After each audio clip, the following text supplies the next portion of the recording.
Who is starting to ask questions? You are starting. Okay. Then I thought maybe Sean was going to ask first.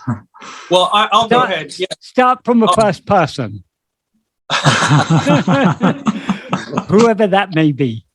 Okay, I'll go ahead really quick. Well, first of all, I would like to see how you're doing, Yaroslav, because I know that the tensions are mounting in Ukraine. I just want to see that you're okay. How's everything going over there? In the place I'm living, it's calm, probably because we are close to the EU border.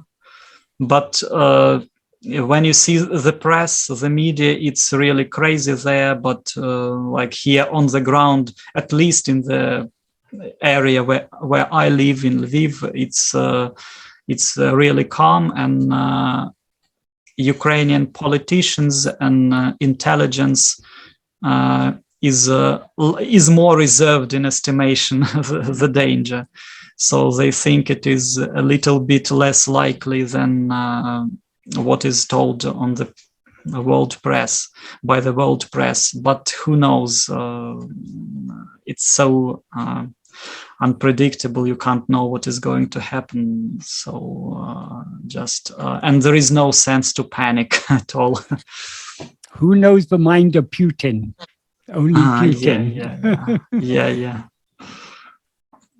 I think most probably it is scaremongering, fear-mongering, but like the First World War also started with a terrorist attack on the Austrian prince, and then it exploded into terrible events. So everything may happen. So at least we don't contribute to those bad events, and that's okay. That's good. That's all we can do. Yeah. Sadhguru often used to say, we need not do any good in this world. At least if we can avoid doing any harm, that itself is a great good. Yeah, that's the same what my opinion about healthy lifestyle and such like things. Just you don't need just to do bad things to your health, and that is good. Yeah. And so may I start asking? Yes. Yeah. And the first and actually the most interesting question to me, and I think the most relevant and vital question, is about self-investigation itself, Atma-vichara. And as far as I understand, this technique of investigation is described in a range of it is described in several ways. Yes, the most frequent is saying just about investigating who am I, and also after I read your Atma-Vidya article, which on the Atma-Vidya verse poem, and I really liked it because I very much admire and like the conciseness of Bhagavan's writings. They are very concise, very precise, very so exact, and at the same time they are very deep. So they're not shallow, because mostly when something is short, it is often shallow, but that's not the case with these teachings. And so I would like to ask about two phrases, and whether I wonder whether they mean exactly the same thing. These phrases, the first one is taken from Atma-Vidya, from your late January article. It goes as follows: what is the place from which I spread out? And investigating the place from which I spread out, and investigating who am I. Are these phrases synonymous? Do they mean exactly the same? Okay. Before answering your question directly, I will first take a step back. You started by referring to the technique of self-investigation. Mm-hmm. I think it's better not to think of it in terms of a technique, because for something that is complicated, a technique is required. But what is the technique for seeing the sun? You just have to turn and look at it. Yeah. So that's all, but the only technique of self-investigation is to turn and look at ourselves. In other words, turn our attention back within to face ourselves alone. So to me, that is it is something too simple to be called a technique. It's simply a matter of looking. Secondly, we can view what Bhagavan has said as descriptions of self-investigation, but I wouldn't even use the word description. I think it's more useful to think of them as pointers. And there is one practice of self-investigation, which is turning and looking at ourselves. So all the different ways in which Bhagavan has talked about it, they're all just different pointers. So essentially, they are all the same. The only place I would make a slight distinction between two pointers, for example, in the 6th paragraph of Nana, Bhagavan says, what does it matter however many thoughts arise? As and when each thought arises, if one vigilantly investigates to whom it has risen, it will be clear to me. If one investigates who am I, the mind will go back, will return to its birthplace, and the thought which arisen will subside. There he talks two things, investigating to whom the thought has arisen and investigating who am I. People often ask, is this a two-step process? I wouldn't even say it's two-step, but in a sense, Bhagavan is describing two things here. That is, now our attention is facing outwards. So long as our attention is facing outwards, so many things are appearing. The world is appearing, thoughts, feelings, emotions, all sorts of things are appearing. All these are what Bhagavan describes as thought. Thought means, in Bhagavan, anything other than the pure awareness that we actually are is a thought. Any mental impression, any mental phenomenon, anything, all phenomena are thoughts, all objects are thought. Not only are all objects thoughts, even the subject, the one who is aware of them, is also a thought. What is real, and therefore not a thought, is only the fundamental awareness I am. So when Bhagavan says, whenever any thought appears, he means whenever anything appears. When we're aware of anything other than ourselves, to whom does it appear? That is, it's not actually a question, it's an investigation. But the investigation to whom means turning our attention away from whatever appears back towards ourselves. Investigating who am I means holding on to that self-attentiveness. That is, to whom is restoring the self-attentiveness or regaining self-attentiveness from the outward going attentiveness. And holding on to that restored self-attentiveness is what he describes as who am I. So those are the only two questions that I would distinguish any real substantive difference between them. And they're not really a substantive difference. One is turning our attention, the other is holding our attention on ourselves. Bhagavan often described this investigation. That is, sometimes he said investigating the ego. For example, in verse 25 of Uprooting, he says, if sought, it takes flight. In English, we have to put that as a passive, if sought. But in Tamil, it's neither active nor passive. I think sometimes it's called a middle voice. It is actually active in form, but passive in implication, because they use such middle voice a lot in Tamil, because it's a way of using active verbs agent, that is a way of expressing action without an agent. In my language, we have the same grammatical. Right. Well, I mean, we do in English, but much less so in English. But in Tamil, it's very common, and it's particularly useful in Bhagavan's way of explaining things, because he's able to express things very, very impersonally. For example, when Bhagavan was asked, when Bhagavan described his death experience, he had described it all in a totally impersonal way, which you can do in Tamil, but when it's translated it into English, it's all full of I's. The fear of death came to me. I was sitting in that room. The fear of death came to me. I turned within. It's all so. It's very difficult in English to express it in the same way, but it's expressed in Tamil. Why I say that is, it's Bhagavan's way of expressing things are very, very subtle.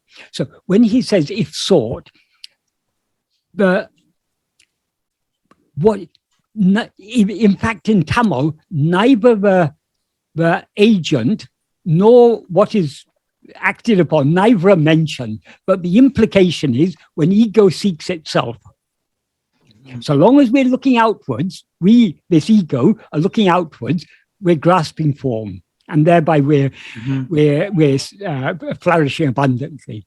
But instead of grasping any form, if we try to grasp ourselves, in other words, if ego tries to grasp itself, autum piticum literally means it ceases running, it takes flight. It takes flight is almost an exact English translation.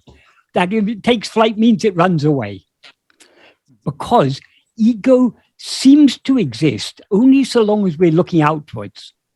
When we try to look inwards to see what is this ego, there's no such thing as ego to be found. It disappears because it has no real existence of its own. So the snake seems to be a snake so long as you don't look at it carefully enough. If you look at it carefully enough, the snake takes flight and just a rope is remaining. So as I say, sometimes Bhagavan, the point of Bhagavan gave is for ego to investigate itself. Often he talked about investigating the place from which I rises. Obviously, place he's using in a metaphorical sense. That means the source, that from which I rises. What is the place from which I rises? It is only I. It's only from the pure I that the impure I rises. That is, ego rises only from a fundamental awareness I am. So what exists in sleep is only the fundamental awareness I am. In waking or dream, ego rises from sleep, so it's rising only from that fundamental awareness I am. So the place from which ego rises, or the place from which it spreads out, is only about that fundamental awareness I am. So all of these different pointers, but actually just pointing at the same thing. What is necessary? Our attention is now facing outwards. Facing up. Think outwards means towards anything other than ourselves. So even if we're thinking about thoughts in our mind or meditating on some image in the mind, in many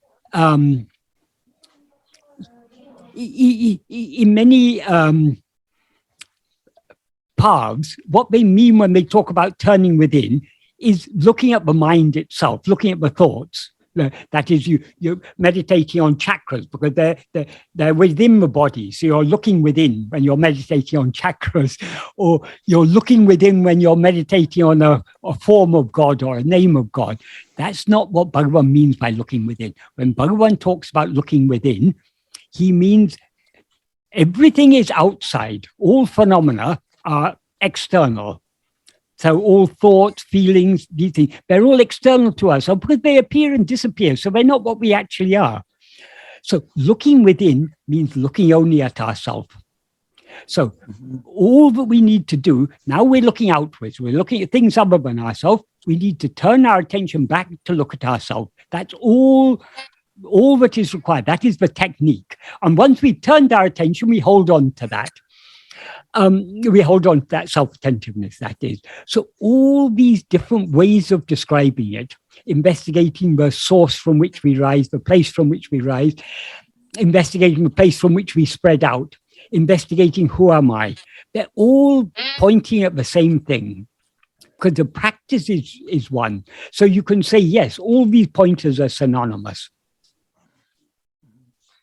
Thank you for clarifying that topic, because I used the word technique in order to replace it by replace the word question by it, because in some books it is described as asking a question, who am I? Yes. And if you ask a question, then it turns to be just another form of mantra, and there are already many beautiful and different mantras, Gayatri mantra, and all the Hindu gods mantras.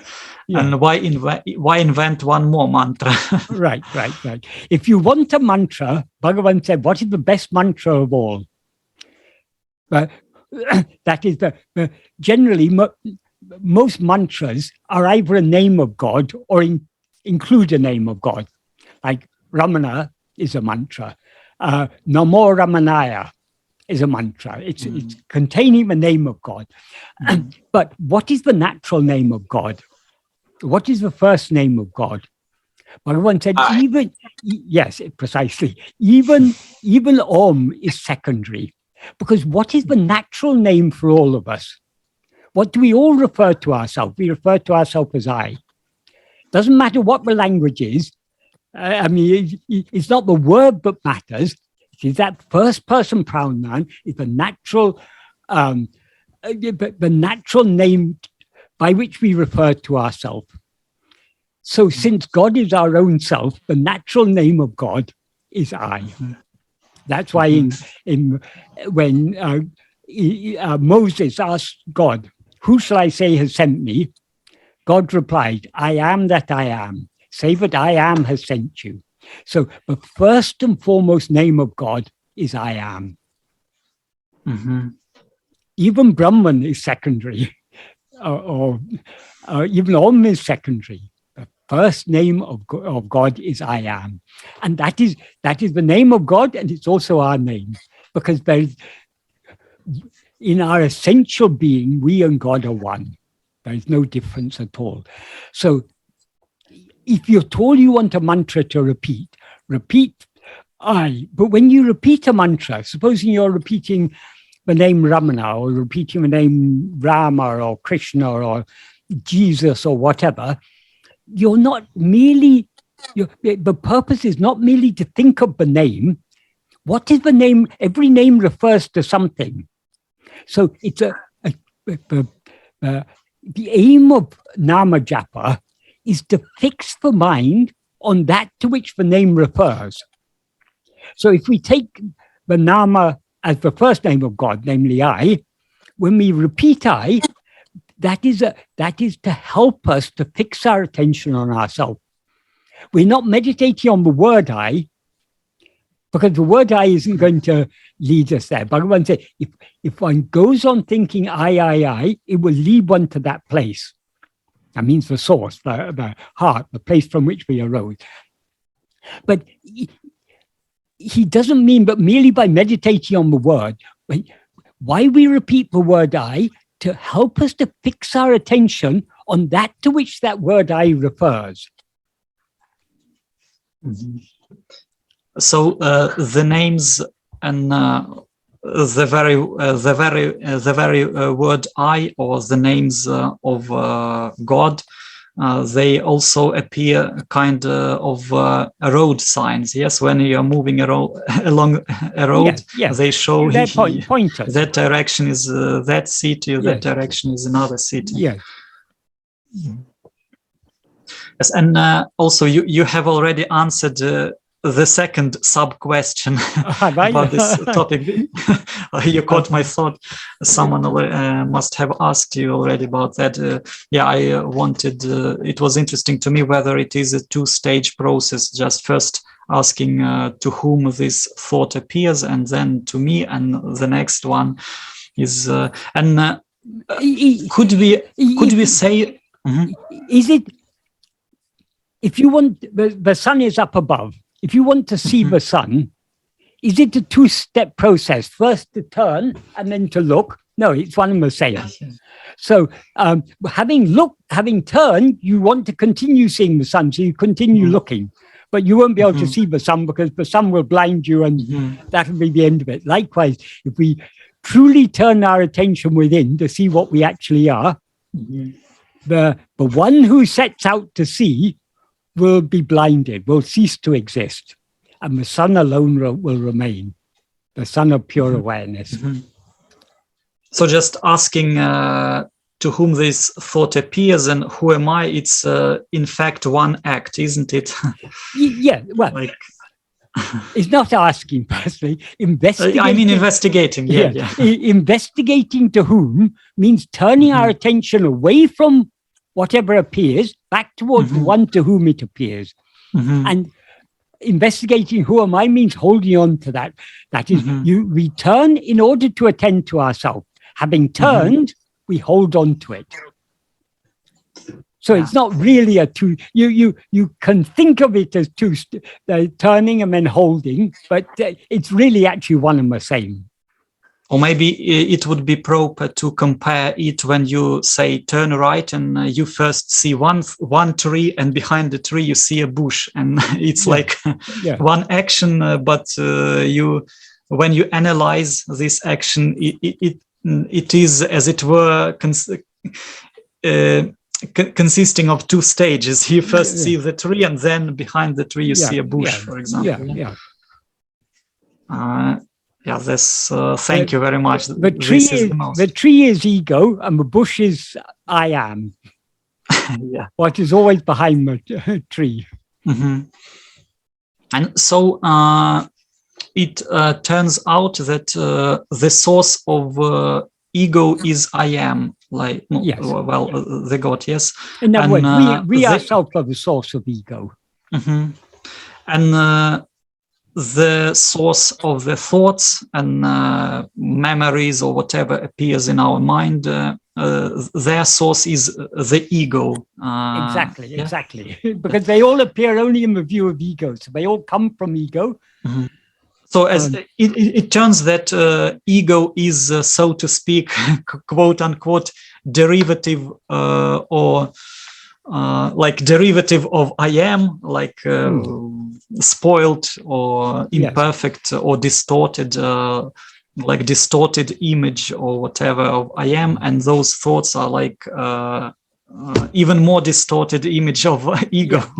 That is, ego is the intermediary. Ego is what always comes between. And in the view of pure awareness, there are no thoughts, no phenomena. There's just I am. It's only when we rise as ego, as I am this or that, that everything else appears. That's why Bhagavan says in verse 24 of Uludunapadu, but in sentient body does not say I, such it doesn't rise. In between, one thing called I rises as the extent of a body. So the intermediary is ego. So by uprooting the ego, we just get rid of... You uproot everything. Uproot everything, yeah. Yes, thank you. This is very... That answers your second question also. Yeah. Yeah, that automatically answers... Can I jump in here really quick, guys? Yes. You mentioned flourishing, Michael. Now, I've noticed a couple people online talk about flourishing, and I can't help but notice that when they talk about flourishing, they're talking about as body, mind, ego, or living in this world and so forth. But when we're talking about flourishing, we're talking about the life that transcends body, mind, world, ego. Can you talk about what flourishing really quick from Bhagavan's perspective is? Okay, I can't remember what. The only time I usually use the word flourishing is in connection with verse 25 of Ulunaptu. Bhagavan says, grasping form, this is about ego. Grasping form, it comes into existence. Grasping form, it stands. Grasping on, feeding on form, it flourishes abundantly. So there I'm saying it's ego flourishing.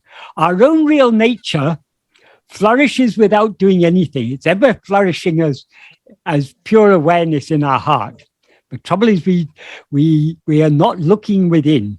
If we look within and see what it is, we lose ourselves in that, and then we are ever flourishing without ever changing at all.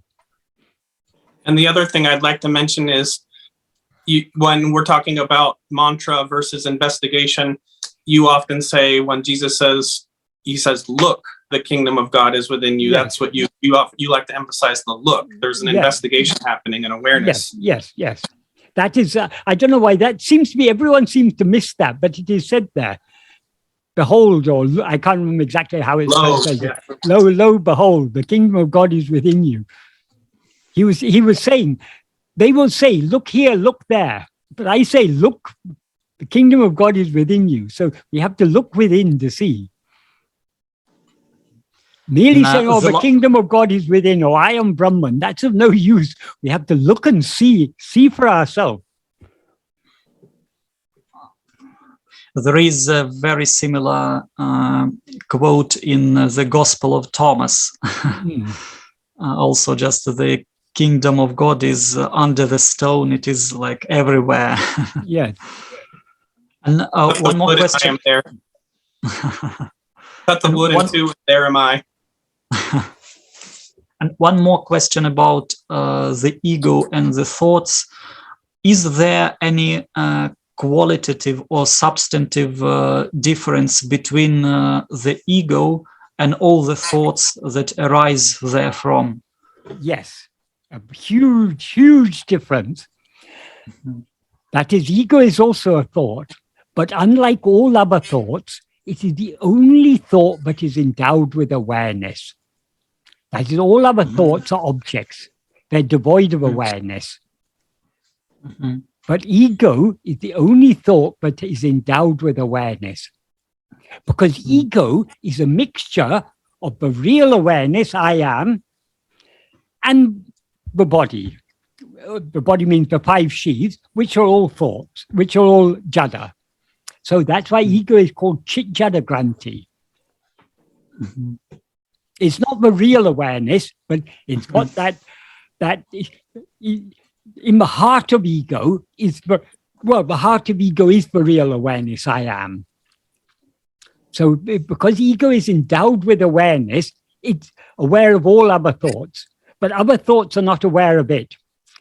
And so comparing ego to artificial intelligence, can we say that ego is artificial awareness? Yes. like distorted I am. Yes. It is very aptly described as Chittabhasa. Abhasa literally means a likeness or a semblance. It's usually translated as a reflection of a consciousness, but it means the basic meaning of Chittabhasa, it's a semblance of awareness.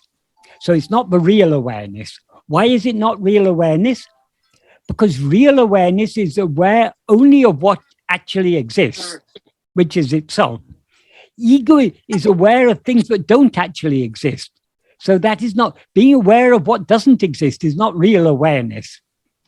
So being aware of ourself alone is real awareness. That's why Bhagavan says in verse 16 of Upadeshundya, Belividayangale Vittu, giving up or leaving external phenomena. In other words, leaving all phenomena, manam tan oli uru ordale, the mind knowing its own form of light alone is real awareness, unme unnachi. Yeah, that's so knowing anything other than ourselves is not real awareness.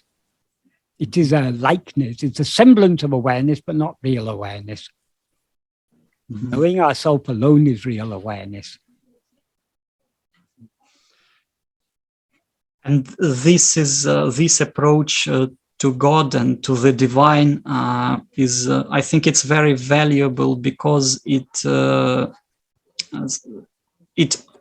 doesn't, maybe it doesn't answer all the questions put to religious people by not scientific, but scientific people or atheists, because they always require evidence, some evidence of a manifestation of God, or some just they require some evidence. But if God is the first person, it is a subject, and by its nature, it's not an object. So if you study something and research or investigate, there is a subject of, object of investigation. Yes. Like the object of investigation, but God is not object. God is not an object. God is not even the subject of a first person. God is the reality of the subject, the reality of the first person. Yeah, it seems even worse than measuring one's weight with a ruler. Yes. Yes. One's height with a scale. It's improper instrument. Yes. It appears to be. Looking outwards is the wrong way to know God. So, however, theologians, for millennia, theologians have been trying to find philosophical arguments to prove the existence of God. It's futile, because any philosophical explanation, you're looking outwards. To prove the existence of God, all you need to do is to look inwards. That is, God is self-evident. God is I am. Yeah. You don't need to prove the existence of I am. As Bhagavan says in the first Mangalam verse of Uludunapadu, if there were not Uludu, if there were not something that actually exists, could there be an existing awareness? So the very fact that we're aware of our own existence proves our existence. And since God is nothing other than our existence, it proves God. So the one thing that is not in need of proof is God. Mm-hmm. God only needs proof if you take God to be something other than yourself. If you recognize that God is your own reality, then obviously he needs no proof at all. That's the big problem today, is like, there's a guy on YouTube and he sees the battle of the present age as like Aquinas versus Dawkins. And the truth is both are wrong. They're equally wrong. They're looking in the wrong direction. They're both looking in the wrong direction. Exactly. Yeah, that's thank you very much. That's that's a very valuable stance, which was emphasized by Bhagavan, although it was present, I'm sure, in Hindu religion. And it was there, but Bhagavan had brought out the practical, that Vedanta has been there for hundreds of years, for millennia. That the earliest Upanishads were from before the time of Buddha. So it's all been there for 3,000 years or so. But the practical implication is what Bhagavan has emphasized and clarified. Yeah, that's. I just remembered that makes me recall one very famous Orthodox Christian saint, Simeon the New Theologian. He was a very known and very revered mystic. And he also spoke about God as something within you. And he wrote numerous poems, hymns in the Greek language. And his main topic is, if you didn't discover Jesus, he refers to Jesus, or God, or Holy Spirit, to any hypostasis or person of the Trinity. And in one of the songs, he asks, if you never felt the presence of Jesus inside you, in your hands, in your eyes, in your mind and heart, how can you speak about God at all? That, to me, at least, it sounds very, very close to what Bhagavan teaches. If you understand what Jesus is, Jesus said, before Abraham was, I am. So he is that eternal I am. So he's ever present. Yes. The other question, which is interesting to me, is why Bhagavan's teaching is so comprehensive and precise at the same time. is it because it is not put in words? Because many times he, in the writings about Bhagavan and in quotes of Bhagavan, we read that his teaching is silence, or his teaching is self-investigation, and it doesn't consist of words or creeds or some list of points which we are to believe, for example, and to hold to. It actually is very practical, and to me it seems like he shows us where to go and to see it by us. And he doesn't describe it to us at all. Yes. Is it right? Yes, I would say that's partially correct. For instance, if you just take the example of Uludunapadu. Uludunapadu means 40 verses on what is. But he actually says relatively little about what actually exists. The main topic throughout Uludunapadu is about that which doesn't exist, namely ego. So, but he makes it clear how to get rid of that which doesn't exist.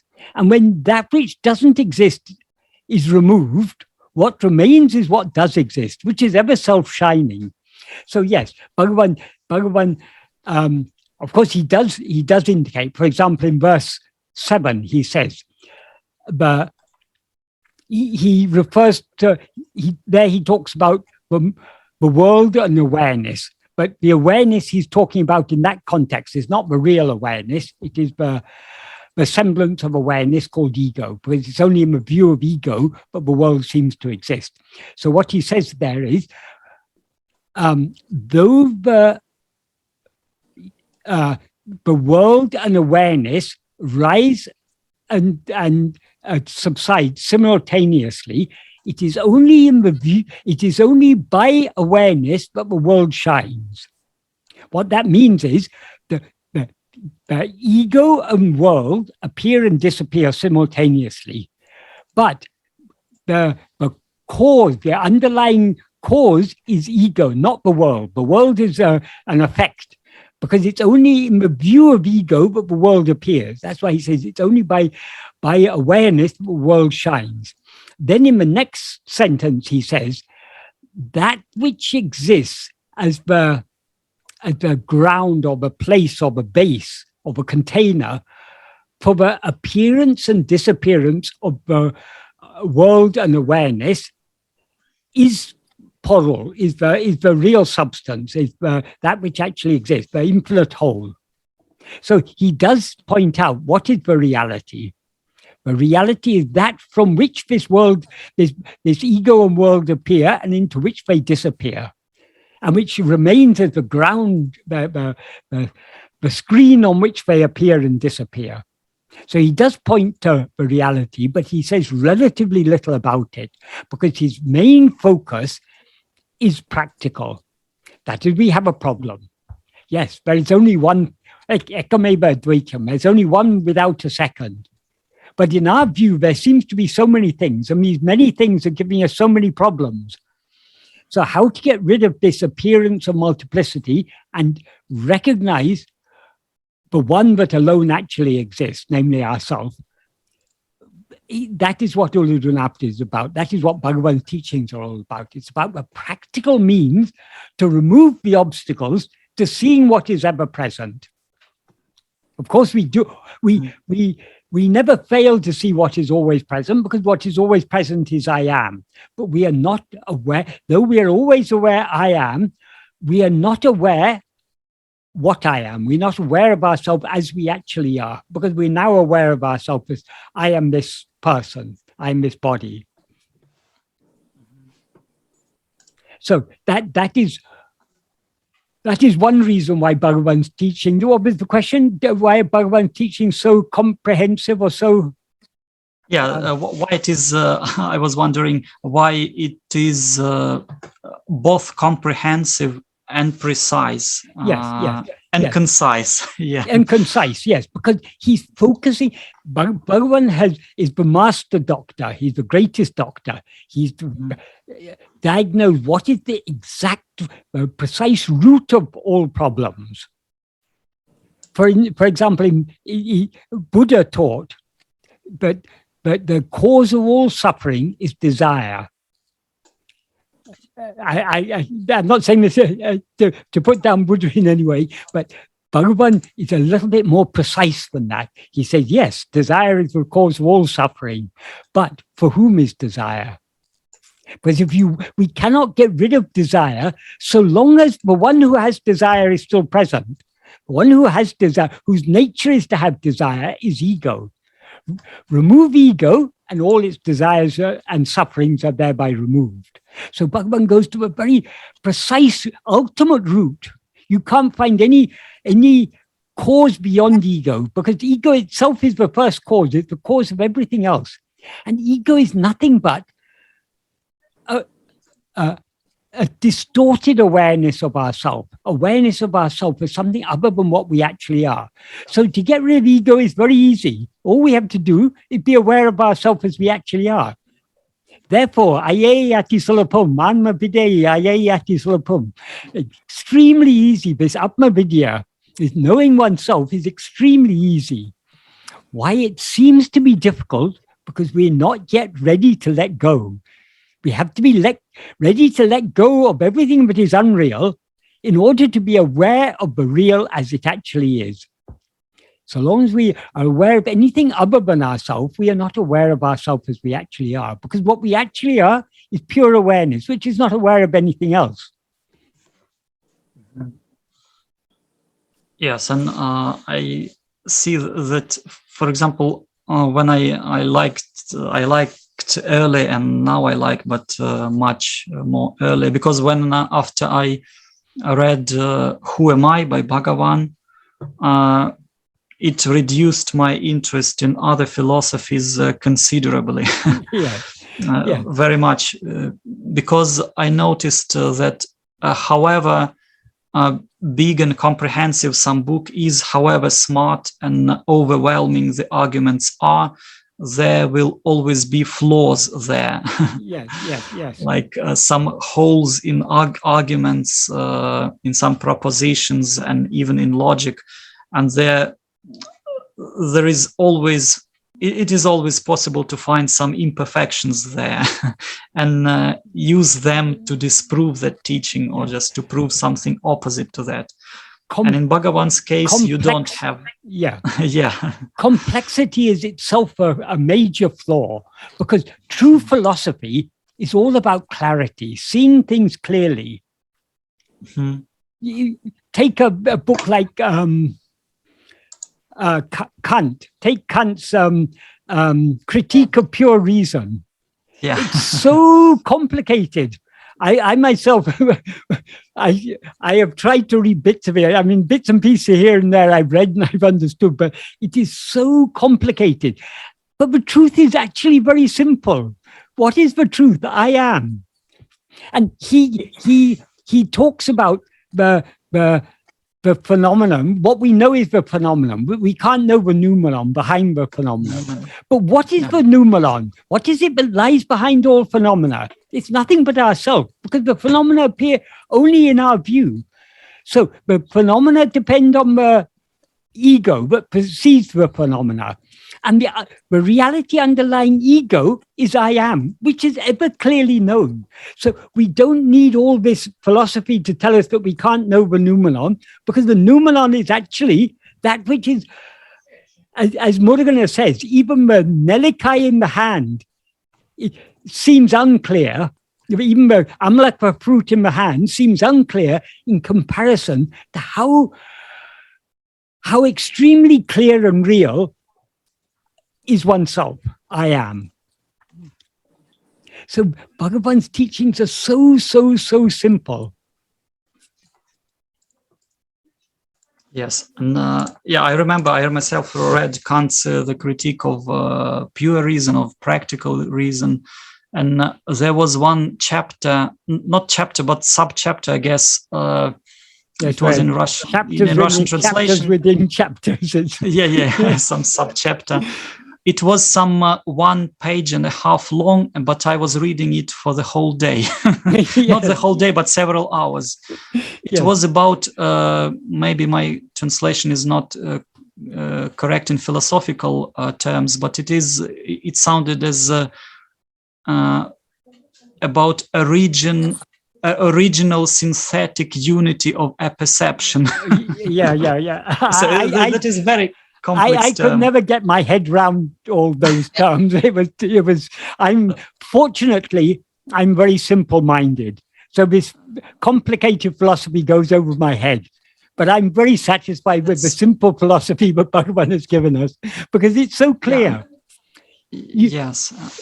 Clarity can be found only in simplicity. So philosophy is the love of wisdom. That's the meaning. Wisdom means clarity. So if you love clarity, you will love simplicity. Those who love complexity are not the true philosophers. The true philosophers will love the pure simplicity of Bhagavan's teachings. Yeah, that's true. And again, I recall a very similar statement in the Orthodox theology that God is simple. Yes, simpler than the simplest. Because he's one. What can be simpler than one? Yes. Well, of course, in Orthodoxy, he's a Trinity. There's a Trinity of persons. But that is again introducing unnecessary complexity. On the subject of experience, though, as Yaroslav was talking about Saint Simeon, the theologian, like in the Orthodox tradition, they place a high bar for who is a theologian, a proper theologian. And to be a theologian means you are mystically experiencing God. But along with that, and along with another subject we were talking about, I wanted to mention really quick, Sam Harris, the atheist, popular American atheist, talked about experience, like the experience is not physical, it's experiential. And I thought you had a really good subtle distinction on that I thought would be relevant to Orthodox experience theology and also scientism, which is that it is, you were saying it is a metaphysical experience. It's not abstract per se, but it's not experience as we normally take experience. Can you talk about that? Or yes, that is, experience doesn't prove anything. Yeah, I actually, while I was walking along the path, I actually saw a snake. That doesn't prove that there's a snake there, because what I saw as a snake was only a rope. But I actually saw that snake. So experience, it doesn't prove anything. That is the normal experience. Experience where you've got a subject and an object, where you've got an experiencer, a thing experienced, and a means of experiencing it. When you've got that triad, that doesn't prove anything. All that proves is that there cannot be anything experienced without a means of experiencing it. There cannot be anything known without a means of knowing it. So whatever is known depends upon the means of knowing it. And there cannot be any means of knowing it or anything known without a knower. So it all our knowledge of everything other than ourselves, all it proves is I am. But we don't need knowledge of anything else to prove that I am, because even in the absence of all other knowledge, as in sleep, we are aware I am. So I am is self-evident. So, but the experience, when we talk about Atma-vichara, the experience of oneself, that is nothing but the ever-present awareness I am. But that Atma-vichara is awareness of I am as it is. That means bereft of all adjuncts, as a pure I am. So when Yaroslav was talking about experiencing Jesus in our eyes and in our body and so forth, that's very beautiful. But from Ramana's perspective, that would be sort of a stage on the path to ultimate jnana, which would be experiencing I am as it is, which is bodiless. Yeah. Sometimes people ask me, there's a book by a medieval French monk called Practicing the Presence of God. I think Brother Lawrence. Yeah. People often ask me, is that the same that Bhagavan is talking about? I say, you can't say, because Brother Lawrence is talking about the presence of God. But what does he understand by the meaning of the presence of God? Yes, from the perspective of Bhagavan's teachings, the presence of God is I am. So if he understands that, yes, then it's the same. But that's why we have to see beyond the words. And it's very difficult when someone else is talking about their experience, what actually they're talking about. So people point out and say, well, this person is talking the same as Advaita. This person is but we really can't know from the words. The only thing we can know for certain is I am. And we can, if we want to, the only knowledge worth seeking is to know what I am, who I am. So being concerned about others, about what they're trying to express through their words, what they actually mean by the words, we need not be concerned about that. All of Bhagavan's words, to understand Bhagavan's words correctly, we just need to understand what is the aim of all of Bhagavan's teachings. The aim of all of Bhagavan's teachings is to turn our attention back to see what we actually are. If we understand that, then we can understand the truth behind everything that Bhagavan says.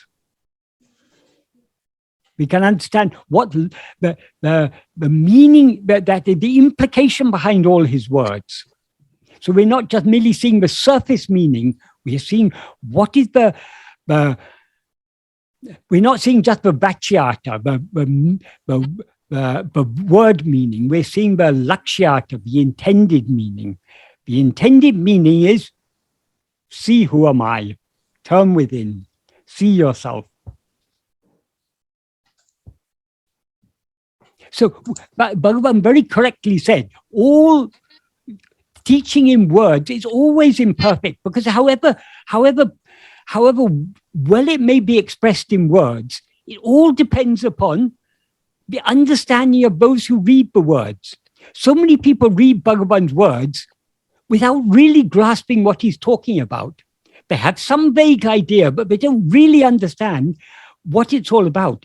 People have been studying Vedanta for 3,000 years, but the vast majority of people who study Vedanta don't really understand what it's about, because they fail to understand the practical implications. Yes, in Vedanta it's said, tattvamasi. What is the practical implication of that? It's not to go on philosophizing about what is that and what is tvam and what is the relationship between tat and tvam. It is simply to turn your attention. Stop looking for tat outside yourself. You are tat. Know yourself. To know yourself, what you have to do, you have to look within and see yourself. So actually, it's so simple. But however well it's expressed in words, only those who are ready to understand will understand. And when you say ready to understand, you say, like Sadhu Om says, sort of like the worst patients go to the best doctor. It's not like, oh, we are privileged, but it's not like there's something great about us. It's like there's something really wrong with us, and that's why we're going to the greatest doctor. Yeah.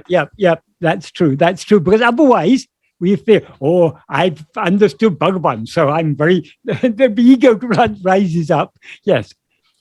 We have truly understood Bhagavan only when ego is completely erased. When there's no ego at all, that is when the Bhagavan's teachings will shine in their full clarity, their full glory.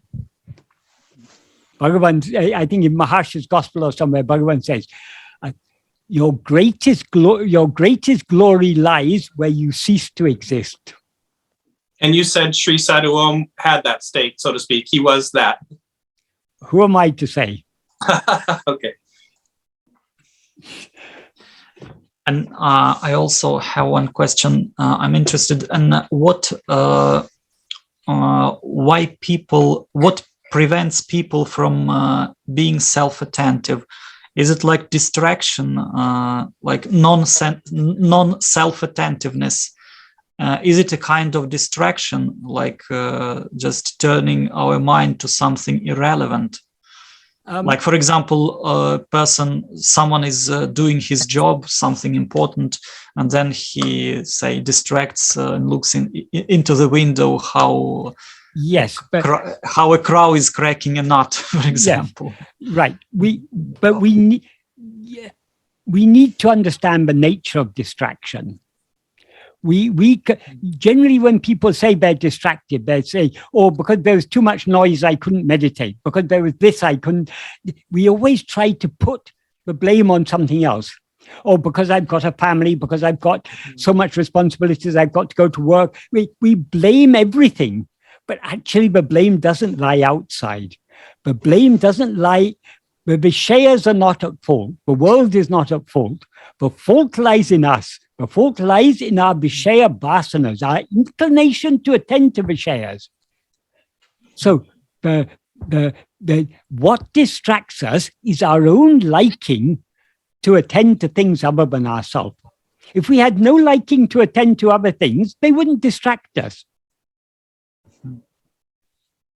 If you're reading a really interesting book, or watching a really interesting film, whatever noise may be going on around you, you won't be concerned. You'll be intently watching the film or reading the book. So if we are really interested to know who am I, nothing will distract us. If anything distracts us, it means we have more liking to attend to other things than we have to attend to ourselves. Yes. So ultimately, it all comes down to liking. That's why Bhagavan said, Bhakti is the mother of jnana.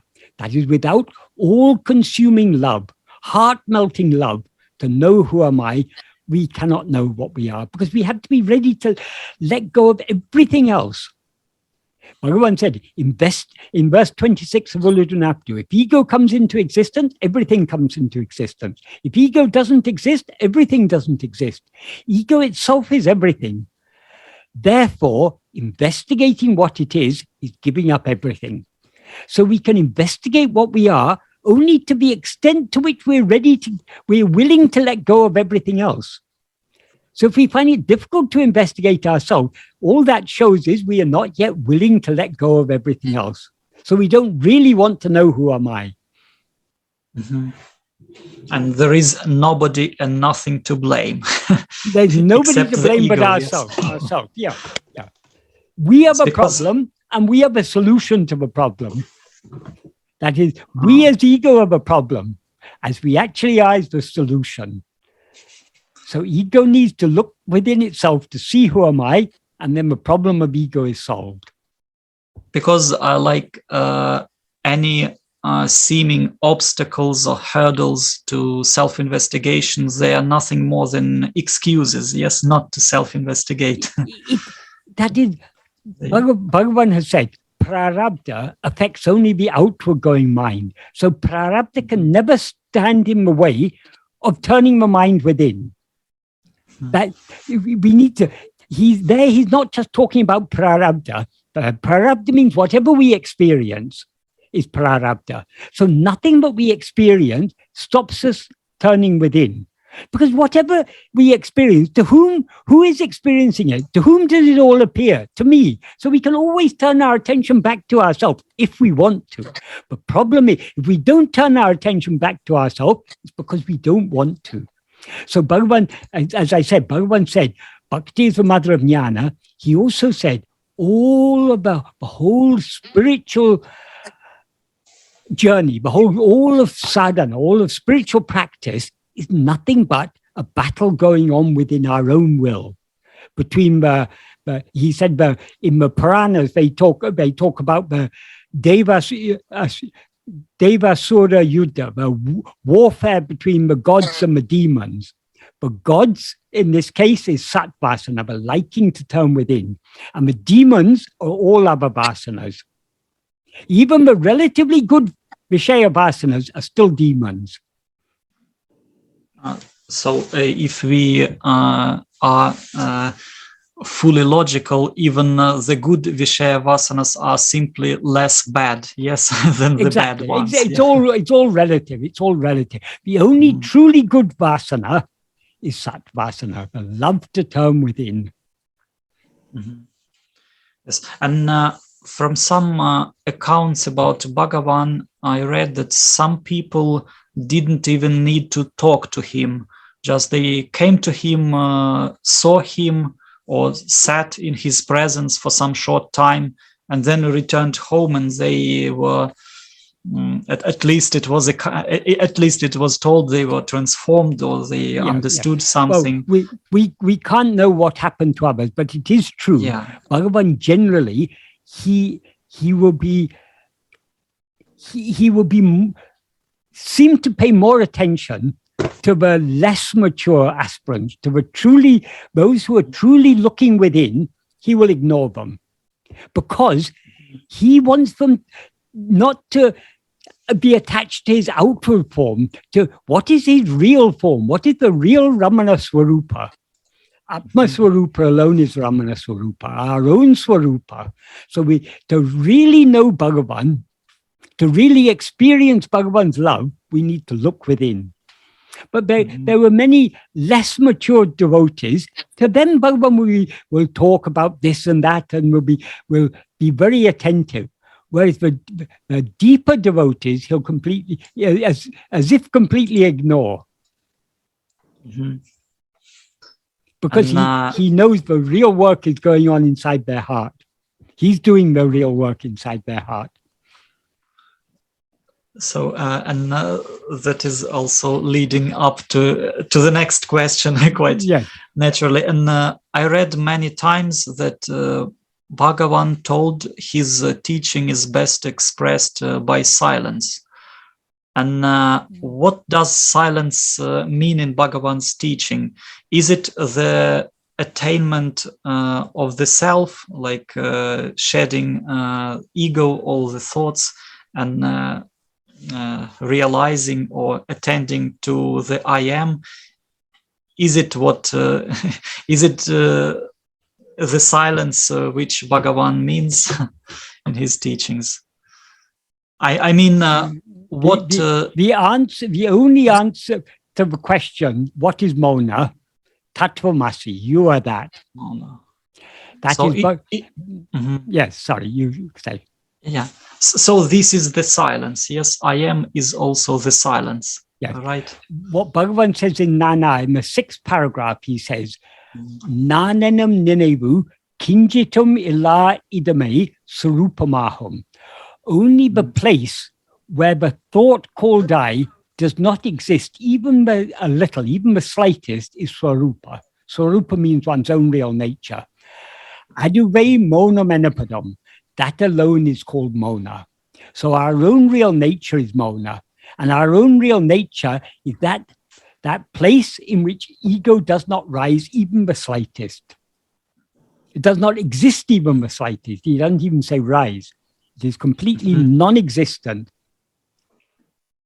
Silence is our real nature. People think it's just like external silence, but silence is who we really are. Yeah. That's I. Yeah. Yes. It's the silence Bhagavan talks about is not vocal silence. It is also not mental silence. It is the complete absence of mind, the state in which there never was any mind, never was any ego, Because never was anything other than not, I am. I'm so sorry. Because whether the mind is active or not, I am is always present. I am is what we truly are, regardless of phenomena. Yes. So what can reveal our real nature? Only our real nature alone can reveal itself. So since our real nature is silence, silence alone can reveal it. So the words that Bhagavan has given us are just pointers. But what are they pointing at? They're pointing at that silence which is ever shining in our heart. What Bhagavan has taught us in words, Arunachala is always teaching in silence. So why was it necessary for Bhagavan to come and teach us in words? Because our mind is going outwards. We don't understand the silent teaching of Arunachala. So Bhagavan has come to translate the silent teaching of Arunachala in words. So he said, for example, in verse 44 of Aksharammalai, what did Arunachala say to Bhagavan? He says, Tirumbiya aham, turning within, Tanne dinamaha kankan, daily or always see yourself with the inner eye. Terium, it will be known. Endranayana Arunachala. Thus you said to me, my Arunachala. Did Arunachala ever say that in words to Bhagavan? No, that is what Arunachala is eternally teaching through silence. So Bhagavan could understand that. We cannot understand it. So he's come to give us the same teaching in words. But that doesn't mean that by his words we can realize, we can know what we actually are. His words point us in the right direction, to point us in a direction to where we can know ourselves. We can know ourselves only in the depth of our own heart, in the silence of our own being. Can we say that his words, which he gave us, quite the few words, they are leading us up to silence, yes? They're all pointing us towards silence. Pointing. Yeah. We are the ones who have to turn within and see. Yeah. They're just pointing us. From within, he's also leading by his power of grace, by his overwhelming love. He's drawing us within. But we must be willing to yield ourselves to his grace. His grace is always drawing our mind within. We are always resisting by going outwards. So we need to yield ourselves to him by turning within. So, and from another, I don't remember the source exactly, it was told that his teaching is best expressed by silence, and the second best way to attain it, to attain this understanding or being, is by self-investigation. Yes, because by self-investigation, we are listening to the silence that is ever shining in our own heart as I am. Mm-hmm. Those are really the same thing. Yes, yes. We are attuning ourselves to the silence by looking within. Yeah. And just given this, what has been said, silence appears to be just another name for the I am, doesn't it? Yes, it is. But Bhagavan says that is the place where ego doesn't exist even in the slightest is Swarupa. Swarupa means our own real nature. That is I am. I am bereft of all adjuncts. That is Swarupa. So where ego doesn't exist even in the slightest, that is Swarupa. That alone is what is called Mona. So he's very, very clear and explicit there. What is Mona? And elsewhere, you also pointed out in Atma-Vidya, verse 2, he says, since the thought, this body composed of flesh, itself is I, alone is the one thread on which all the various thoughts are strung. If one goes within thus, what is the place from which I spread out? Thoughts will cease, and in the cave of one's own heart, that means, Atma-vichara, the pure awareness, pure self-awareness, alone will shine spontaneously as I am I. Iduve moname, this alone is silence. Etkavaname, the one space, that means the one space of pure awareness, of infinite happiness. Imbataname, the abode of bliss. And I also just wrote down from that article you posted on your blog, this alone is silence, the one space, the abode of bliss. Yes. Very beautiful words, in fact. And also, I'm interested, I've been interested actually for several years in the Hindu, it's in Hindu religion, but I like this notion, this term called Dharma, and there are various ways in which it is described by various writers. Of course, there are many so-called Shall I suggest, gurus. I think we're going to be cut off soon. Shall we take up this question? Shall I stop the video and start again? Oh, yes, sure. Yeah, I think that's better. Otherwise, maybe my video will become better. Yeah, who knows? Yes. It's the cam settings. Let there be light. Yeah. Fiat lux. Yes, another question which is very interesting to me, the Hindu notion of Dharma. And various authors describe it in a little bit different ways. And say in one famous scholar and former Indian president, Sarvepalli Radhakrishnan, he wrote about Dharma, Artha, Karma, Dharma, Artha, Karma, Moksha. Karma and Moksha, the first in importance is Moksha, then Dharma, then Artha, and then Karma, like the lowest. Yes. Well, but the order in which it's traditionally given is Dharma, Artha, Karma, and Moksha. Dharma it's Artha means wealth or material material possessions. Karma means desire, the fulfillment of worldly desires, sensual pleasures, and having all that you can enjoy if you've got wealth, and all the things that people usually desire. Those are accepted. For some people, those will be the aim of their life. They're not really seeking moksha, but you can enjoy Artha and Karma only within the constraints of Dharma. So their Dharma means righteousness or living a virtuous life, basically it means. But Bhagavan has said in Guru Vachaka Kavai, but the only real Purushartha is moksha. That is, these others are all, it's necessary for others, but the true aim of human life is only moksha. Regarding Dharma, yes, it is a term that has a very, very broad range of meanings, but there's a similarity between the meanings. That is, to understand the term properly, we need to go to the root of it. It is derived from a verb, dru. That's DH, R with a dot below, which is the vocalic R. It's usually transliterated as RI. So dri.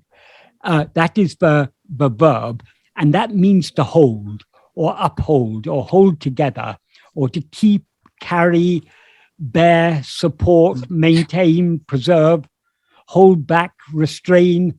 So all various different meanings, all variations on the meaning of the basic meaning is hold.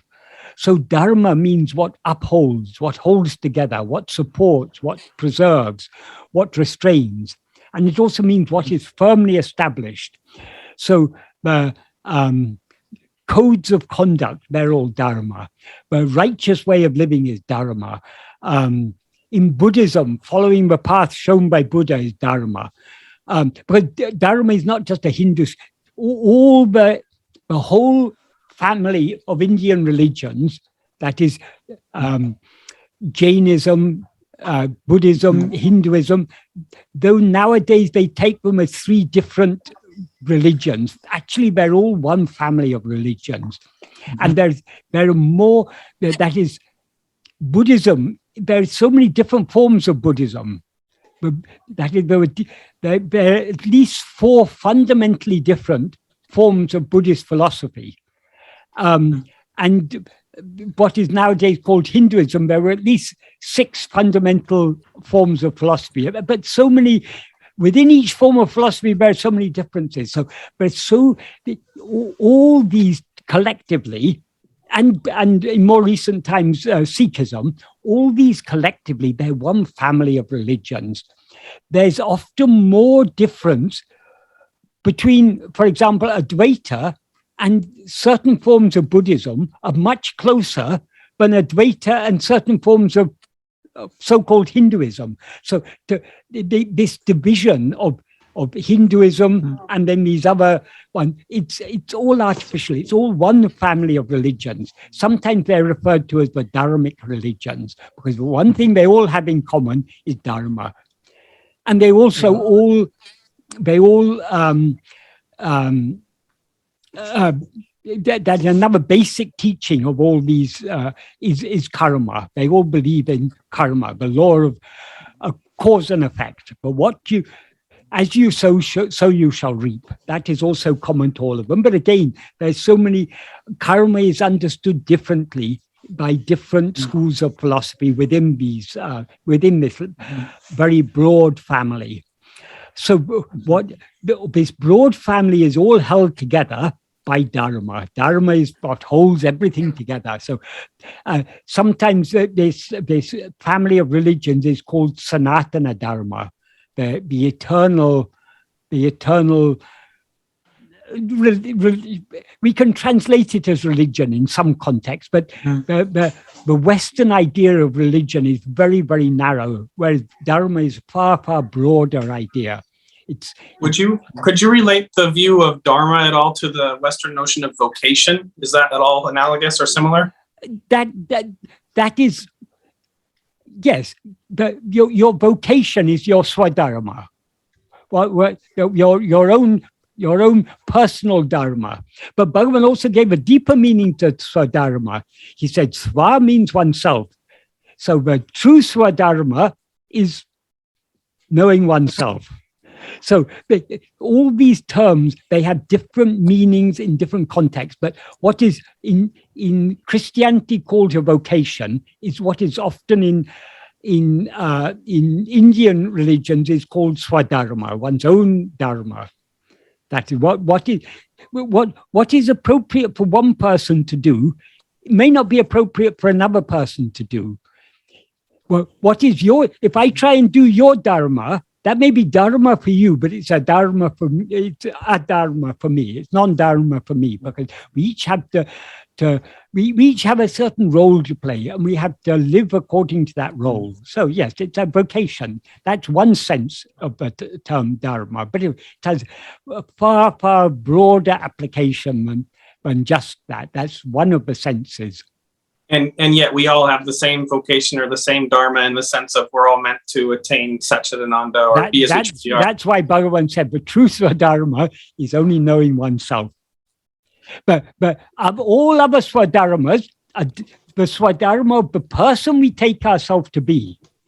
But is this person ourself? If this person is not ourself, then this person's Dharma is not our Dharma. So it's a very, very deep and broad idea, Dharma. But basically, Dharma always means what is good, what is righteous,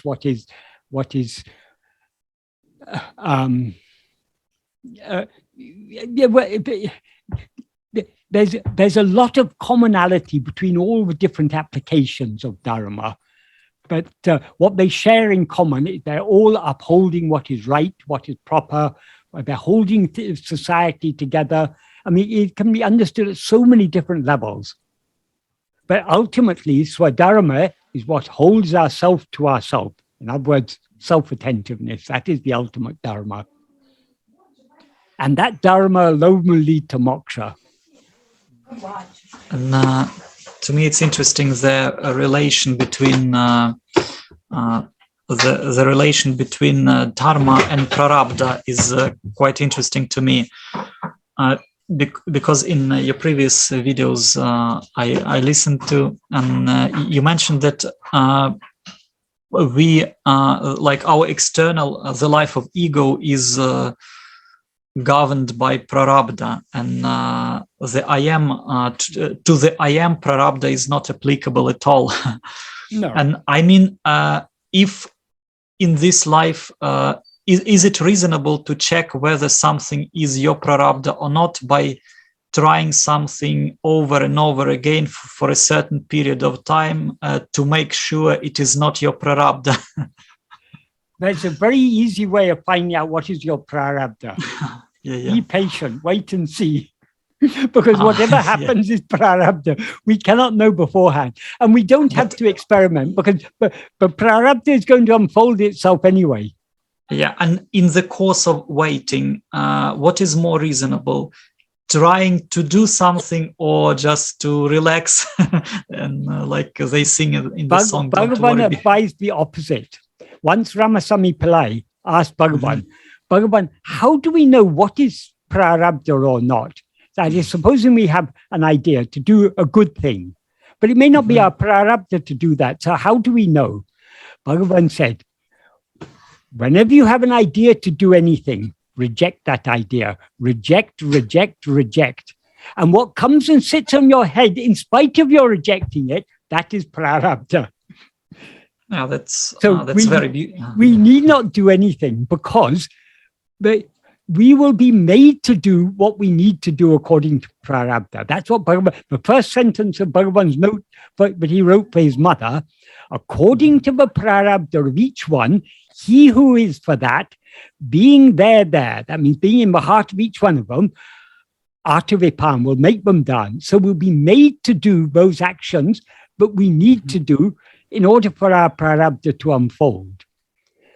And then he goes on to say, that which Indram naduvadu, envichikanum naduvadu. What is never to happen will not happen in spite of any amount of effort you may make. What is to happen will not stop in spite of any amount of obstacle. This is certain. Therefore, Maunamaya nandru, being silent is good. So what does that mean? The actions of the body, speech, and mind need to do in accordance with Prarabdha, they will be made to do. So we need not do anything of our own accord. We should try to avoid, well, we shouldn't even try to avoid action. We should try to hold on to silence, which is that state of mere being in the heart as it is. So Maunamaya means being in the heart as it is, as Bhagavan says in the first Mangalam verse of Uludunaptu. So trying to remain without the rising of ego, that is being silent. Because silence is only the state where ego doesn't rise. So it's only by curbing the rising of ego. How to curb the rising of ego? Only by holding firmly to self-attentiveness and thereby not allowing ourselves to be swayed by any Vishaya Vasana. If we allow ourselves to be swayed by the Vishaya Vasanas, we are then doing agamya. That's action according to our will. The actions we're made to do by God are actions according to his will. But we also are doing actions according to our will. That is the problem. How to avoid doing actions according to our will? We shouldn't allow ourselves to be swayed by our Vishaya Vasanas. We can avoid being swayed by Vishaya Vasanas only by clinging firmly to self-attentiveness. You said, Michael, that I never really heard you say this before clearly until recently. You said that the battle is really on the level of our will. Can you talk about that really quick? Yes. That is, it's a battle between Sat Vasana and all our Vishaya Vasanas. And that is, do we allow ourselves, we are always free to allow ourselves to be swayed by this Vasana or that Vasana. So do we allow ourselves to be swayed by the good Vishaya Vasanas or the bad Vishaya Vasanas, or only by Sat Vasana, and therefore by no Vishaya Vasanas at all? But that is where our freedom lies.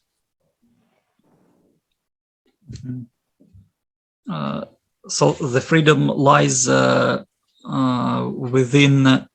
which Vishaya Vasanas we are going to be swayed by. Or whether to avoid being, by clinging to self-attentiveness, we avoid being swayed by any Vishaya Vasana at all. That is the best option. Maunamaya nandru. That's what Bhagavan said. Being silent is good. Yeah, that's a really very beautiful point, because several times, for example, in my life, I tried I really wanted to help people when they lost job, and I knew people who needed workers and employees. And I tried to help people get employed because I felt very sympathetic and empathy. I felt just for their loss and was sympathetic of them. And that almost never worked. Somehow it always failed. And first I was very, very upset about that. But later I came to a realization that that was not the destiny or Prarabdha. Yeah. I mean, we should always be willing to help others. When others are in need of help, we do what we can to help them. But there's no wrong in trying to help others. We shouldn't be attached to the fruit of that. Yeah. If we help others, we should do so with detachment, without desiring any result. That is, this person what needs help, we try to help them. Whether our help actually helps them or not, that's entirely in God's hands. So that is nishkarmiya karma, doing it without any attachment to the outcome. That is, it seems to us good, this person is in need of help, we do what we can to help. But whether whatever we do helps them or not is entirely in God's hands. So leave it to him. In your recent San Diego talk, there was a young woman who said, kind of like, I don't remember exactly what she said, but she said her problem is she has too much money and she doesn't really know what to do with it. And she thinks it's wrong to, in Bhagavan's view, she thinks it's wrong to have too much money, like she should give it away. And I thought your response was interesting. You said like, yeah, if someone comes along and they need help, you give, but you shouldn't go looking for people to give to. And I thought, well, some people are called to be sort of philanthropists, especially when they have wealth. What about someone who's called to philanthropy or something like that? That is best for Dharma, but as for Dharma is turning within. Brilliant. Yes, thank you. Our vocation, to put it in the terms in which you used earlier, our vocation is to turn within. And one more question related to Dharma. I wrote down two quotes, one from Sarvepalli Radhakrishnan's article, Hindu Dharma, and another from Guru Vachaka Kovai. And Sarvepalli Radhakrishnan writes that for the perfect man, the Dharma is an inspiration from within. For others, it is an external command. What custom and public opinion demand. And this quote from Guru Vachaka Kovai, it is written that those who abide as self need not perform any other Dharma. And it's just, I wonder whether to see Dharma one needs just to discern it by themselves, or just see for some to look for some external evidence, because well, how does one know what their Dharma is? Yeah, this is well. I think what Radhakrishnan says is correct. That is, for most people, they need to be told. It's bad to steal money. You shouldn't. Thou shalt not kill. Thou shalt not. That the commandments are necessary in one form or other. But for those who have advanced further in the spiritual path, they will have no inclination to steal. They will have no inclination to kill. They will have no inclination to covet their neighbor's wife or whatever. So for them, the external commandments are unnecessary. Yeah, I mean, I understand. I mean, I meant that, for example, one person, if a person just is deciding what to choose, for example, a young person after school, they just are deciding what path to take, whether should I become a computer programmer or a doctor or something else, or to work for a charitable organization or whatever. And if person seems to be inclined to several ways equally, and they don't know, they hesitate, should they wait for some evidence, or should they take a time to look within and to see which of those things is real Dharma? Whatever be their Dharma, their vocation in this context, they will be made to do that. So, as Bhagavan says in the 13th paragraph of Nana, when that one Parameshwara Shakti is driving all karyas, that means whatever is meant to happen, whatever should happen, whatever we should do, or whatever we're meant to do, it's all being driven by that one supreme divine power, that ruling power. When such is the case, why should we, instead of yielding ourselves to that, be constantly thinking it's necessary to do like this, it's necessary to do like that? So we should just leave it. Anyway, what is going to happen is going to happen. We start off with when we're young, we have a certain idea. A question that is often asked of children is, what do you want to be when you grow up? Yeah, yeah. And most children have some idea. I want to be a doctor. I want to be an engineer. I want to be a scientist. I want to be a policeman. I want to be a fireman, or whatever. Or whatever. But whatever idea we may have about the future course of our life is irrelevant, because it's already planned what we should be. Yeah, when I was in the first grade at school, I remember the teacher asked, "What do you want to be?" I told, "I want to be an astronaut." Yes, exactly. In the second grade, I had already changed my idea. Yes. So it's already predetermined. We need not be concerned about these things. In this respect, in respect of Prarabdha and Dharma, could we say that in this, like in the life of ego in material world, we are given a role to play, and our only choice is whether to play it well or to play it bad? The role we have to play, we have to play. If we have to play it well, we will play it well. If we have to play it badly, we'll play it badly. That's all. That is the only freedom we have, is what vasanas we allow ourselves to be swayed by. That is, if we allow ourselves to be swayed by Vishaya vasanas, there are so many Vishaya vasanas. Some Vishaya vasanas will incline us to do good things. Some Vishaya vasanas may incline us to do less good things, even selfish, unkind things. So we are the freedom we have is to decide which vasanas we allow ourselves to be swayed by. That's a decision we're making moment to moment, because the vasanas, as Bhagavan says, they're rising like in countless numbers, like ocean waves. So the vasanas are always rising. So the vasanas are only inclinations. We're not bound by any inclination. So which inclination do we follow? So that's a moment-to-moment decision we are making in our life. But the external course of our life is already predetermined. But which vasanas we allow ourselves to be swayed by is entirely under our freedom. If we allow ourselves to be swayed by certain vasanas, under the sway of vasanas, we do actions. That's why Bhagavan says in the 19th paragraph of Nana,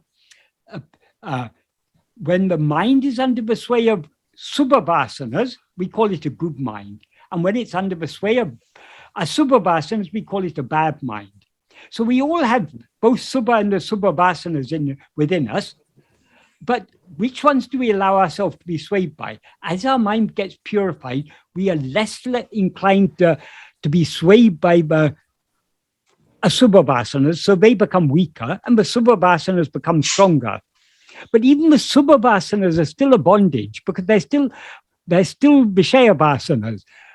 The only vasana that will free us from all vasanas is the Sat vasana. And we can cultivate that Sat vasana only by allowing ourselves to be swayed by it. In other words, by turning our attention within more and more and more. So it appears that the domain of our freedom is restricted only to the vasanas, right? Well, only to whether we are swayed by the vasanas or not. Whether or not we are swayed by vasanas. When our mind is swayed by Vishaya vasanas, our attention goes outwards and mental activity begins. That mental activity is all driven by Vishaya vasanas. So under the sway of our Vishaya vasanas, the mind becomes active. And the actions of the mind lead to actions of speech and body.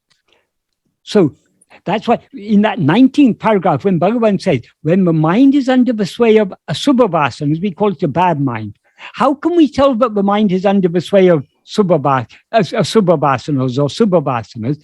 It is the behavior of a person. So from that, we have to understand it's our vasanas which are prompting us to behave in a pleasant manner or an unpleasant manner, in a good manner, kind manner or unkind manner. So it's all the basic freedom we have is which vasanas we allow ourselves to be swayed by. The more we allow ourselves to be swayed by certain vasanas, the more those vasanas will influence our behavior. So we not only have Ichcha Swatantra, which is the freedom of will, we also have Kriya Swatantra, the freedom of action. I think a simpler way of addressing that, Michael, is just to surrender our will to Bhagavan, because that if our will should, his will is our will, and that's we need to constantly surrender our will. That is the simplest solution. That's what this is all about. That is, what is his will? His will is that we should subside and be happy. So how do we surrender ourselves to his will? Only by holding on to self-attentiveness.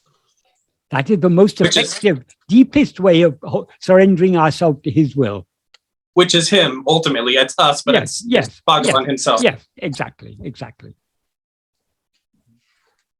See, and another question is, I wrote down a quote from Nanar, it appears to me, and it says that when the world appears, Swarupa does not appear, and when Swarupa appears, the world does not appear. And my question is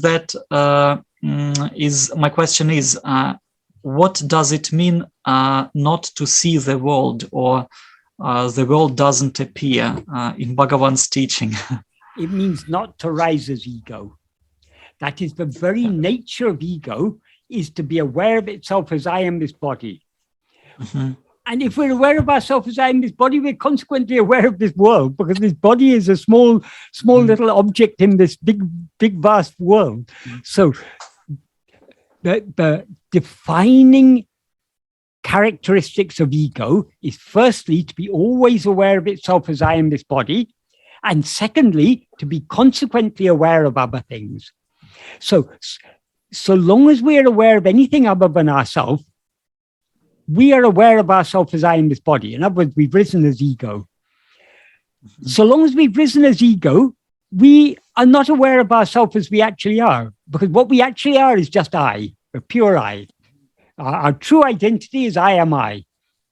So long as we're aware of ourselves as I am this body, we're not aware of ourselves as the pure I. So that is why that's what Bhagavan means when he says Swarupa does not appear, shine. Of course, Swarupa is always shining as I am, but it's not shiny as it is, because now I am is shining as if it is I am this body. So to know ourselves as we actually are, we cannot know ourselves as we actually are without ceasing to be aware of anything other than ourselves, because what we actually are is pure awareness. Pure awareness means awareness that is not aware of anything other than itself. The world appears only when we rise as ego. We can see that from our own experience. In both waking and dream, why does the world appear? Because we've risen as ego, consequently we take ourselves to be a body, consequently we're aware of the world. Don't rise as ego, then you won't be aware of yourself as a body, you won't be aware of any world. It's so simple. And it seems that to see the world means to create the world, right? Like yes. That is how is the dream world created? Just by our seeing it. When we don't see the dream world, it doesn't exist. It seems to exist only in our view, but because we've risen as ego and consequently taken ourselves to be a body. Yeah, that's thank you for clarification. That was one of the a little bit confusing things, that not to see the world. Yes, it's clearly not blindness or physical blindness. It clearly is not something not understanding or not noticing. But I couldn't grasp what it is. That's why it's very important to have a very clear and comprehensive and coherent understanding of Bhagavan's teachings. What is the world? The world is nothing but our perception of it. So the world is... Why Bhagavan talks so much about the unreality of the world? Because the world is inseparable from ego. When we rise as ego, we become aware of ourselves as a body and consequently aware of a world. When we don't rise as ego, there is no body and no world. I read a very similar... Even when we rise as ego, truly speaking, there's no body and world, but they seem to exist. But they seem to exist only when we rise as ego. And at times it seems like I want to say at times that ego overshadows Swarupa, but in fact, if ego doesn't exist, doesn't have its own real existence, it can't overshadow it. But from the perspective of ego, from the ego's perspective, ego is what has overshadowed Swarupa, because it's only in ego's perspective that we're aware of ourselves as I am this body, and are consequently not aware of ourselves as we actually are. We can't be aware of ourselves as we actually are and be aware of ourselves as I am this body at the same time. Either you see the snake or you see the rope. You can't see both together. But even when you're seeing the snake, what you're actually seeing is only a rope. But in your view, it seems to be a snake. So even now when we're seeing the world, what we're actually seeing is only Swarupa. But we're not seeing it as Swarupa, we're seeing it as this world. So is Bhagavan seeing this world? Yes, he's seeing it, exactly the same world we are seeing, but he doesn't see it as a world. He sees it as Swarupa. And sees which is what it actually is. And he sees other people as himself, yes? He sees only himself.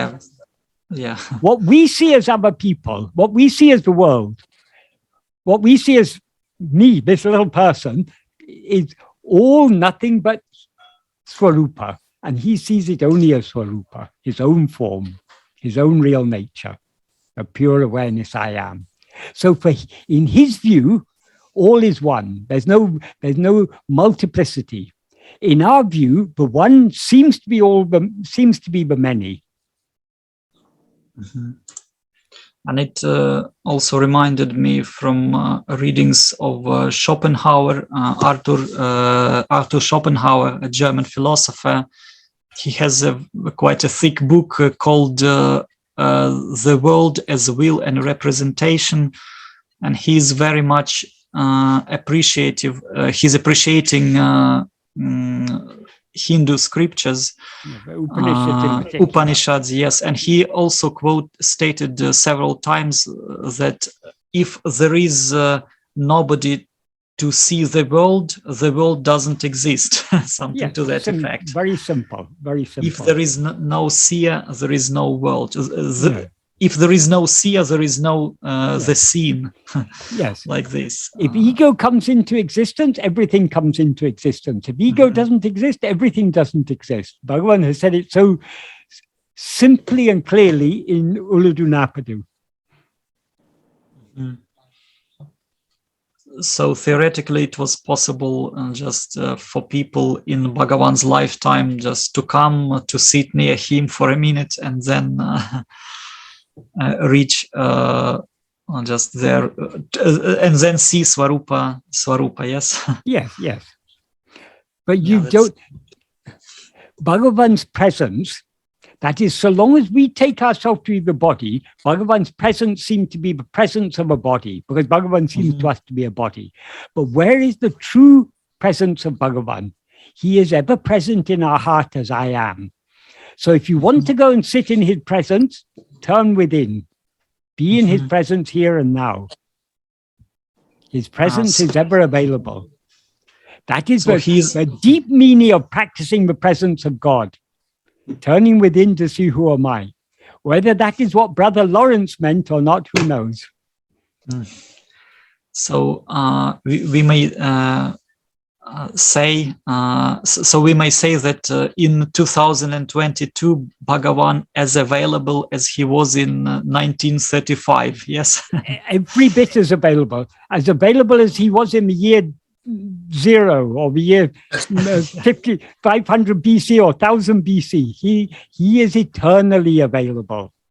because he is that which is, he is the eternal. He is that eternal reality that is always shining as I am.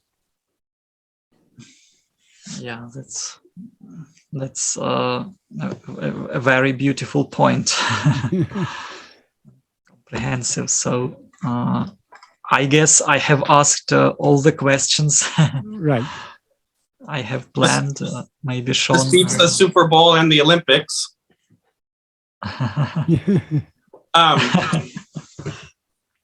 Just watch out for Putin, Yaroslav. It's like, I don't know what's up with that guy. It's like, I'm telling my boss, like, and others, what's up with that guy. And then, by the way, I hope you guys have a good Valentine's Day tomorrow. Yes. Yes.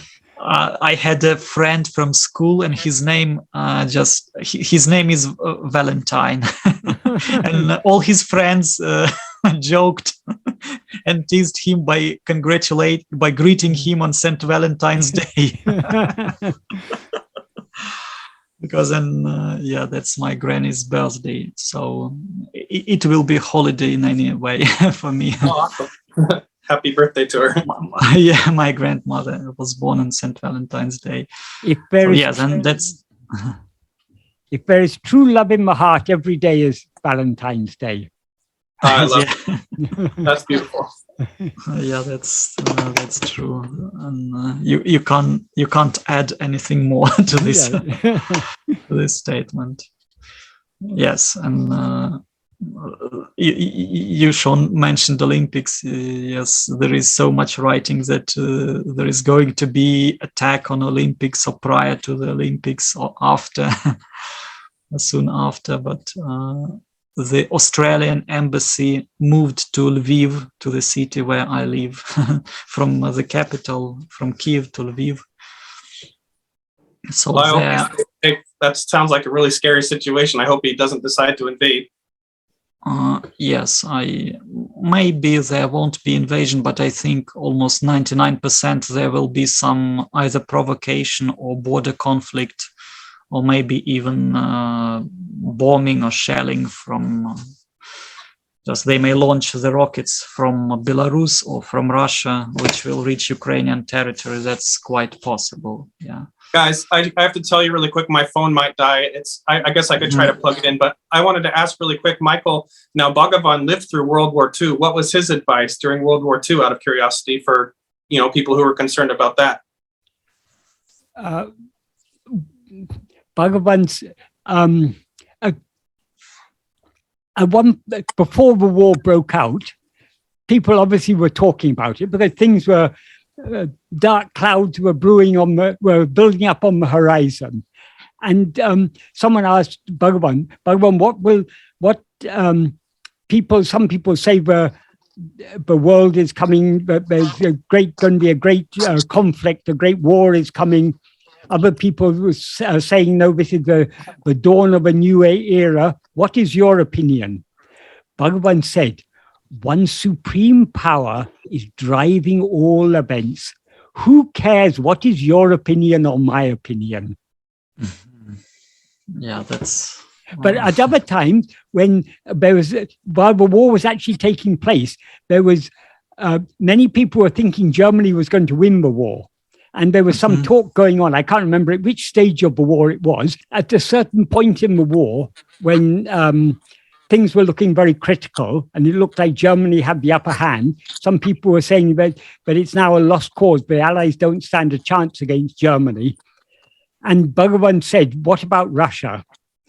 And just a few days later, there was some decisive action. I remember, I can't remember whether Russia joined the war or Russia launched a full offensive against the German on the eastern flank of the Germans, and that was a point where the war started to change its course.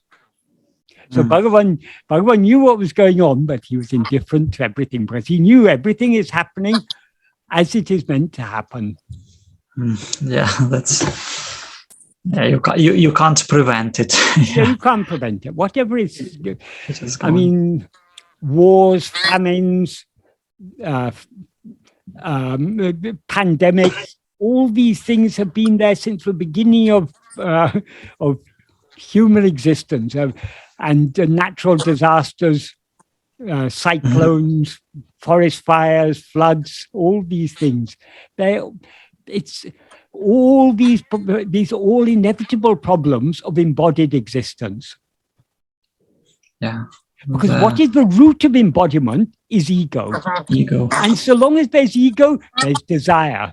And that leads to so much conflict between people.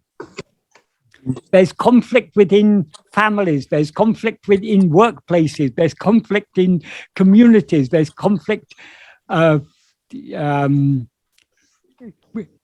are racial conflicts, there are religious conflicts, there are political conflicts, so many different types of conflicts are there in every society. And likewise, there are conflicts between one country and another, and that leads to wars. Before reading Bhagavan's treatise, Who Am I had my own little theory why wars happened, and I thought that some people explain it for just the cause of war is some religious issue or political or economic, and then I came to conclusion that the cause of war is biological in human nature. Because whatever political system, whatever religion, even in the prehistoric times, the evidence has been found recently that even the most ancient forms of humans, they engaged in warfare. Where there were no economy, no politics, and probably no religion. Yes, but we can see it even among other species. There are conflicts within species. Yes. Chimpanzees have war. Every day I go for a walk in the park, and people are feeding the swans and the geese and the ducks and things, and the seagulls and the pigeons, and they're all fighting among themselves. Some, particularly the swans, they can be very vicious with each other. So it is not even human nature. It is not even biological nature. It is ego nature. And one more point, I didn't write it down, but I wanted to ask about ego. When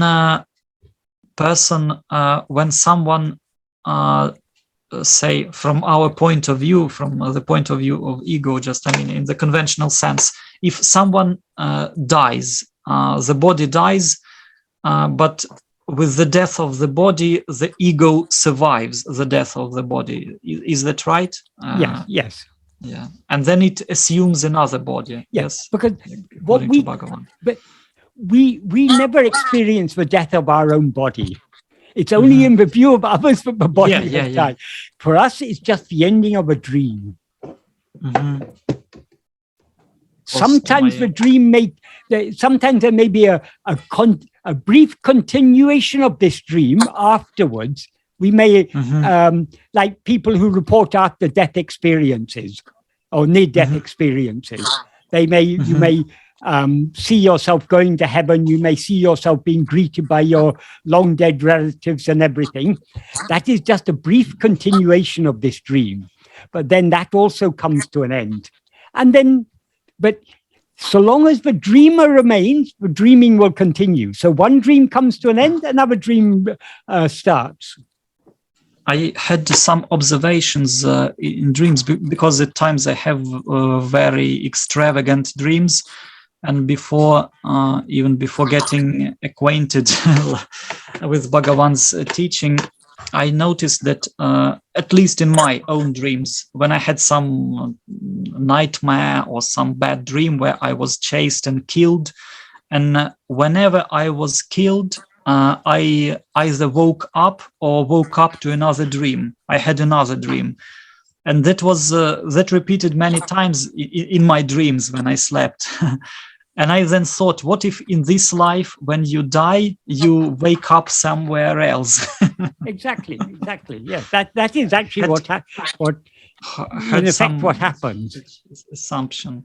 And another point is also in dreams, notice that these, for example, if we say we like something or we are afraid of something, and it seems in regular everyday life that something causes our anger or fear or maybe some liking, a feeling of liking. But in dreams, it often happens, at least in my dreams, it happened vice versa. When I was in some step or in a ravine where there was no animals, no people, just beautiful nature, and I experienced some, for example, fear. Just I was very fearful, but there was nothing to be fearful about. Yeah. Or some other like emotion that also made me quite suggest that maybe the fear, just the cause of fear is not that thing, but fear itself is the cause of that thing. Yes. Yeah. So long as there's desire, there will be fear. Yeah, yes. Because if we are free of all desire, we'll be free of fear. But as ego, we cannot be free of either desire or fear. It's the very nature of ego. Because we've limited ourselves, we naturally have desire for other things, and we fear to lose the things we have. Now we have got desire for life in this body, so we fear to lose it. Yes, the fear of death. So but it all ultimately comes down to this simple dehabhimana, our identification and attachment to ourselves as I am this body. That's the whole problem is only that. Solve that problem and all problems are solved. And that problem can be solved only by knowing ourselves as we actually are. To get rid of the false awareness, I am this body, we need to experience the true awareness of ourselves as we actually are, awareness of ourselves as I am I. I should probably get going. I have to go to Divine Liturgy. I've got to look after some older people. So I hope you have a wonderful day and a good Valentine's Day. And thank you so much for your time. It was lovely meeting you in person, so to speak, Yaroslav. And thank you so much, Michael. And I'll talk to you soon. Yeah. Okay. Thank you, Sean. Thank you. I am I is a very good place to stop. Where I am I appears, everything comes to an end. Yeah. Namaskaram. Namaskaram. Namaskaram. Namo Ramanaya. Namo Ramanaya.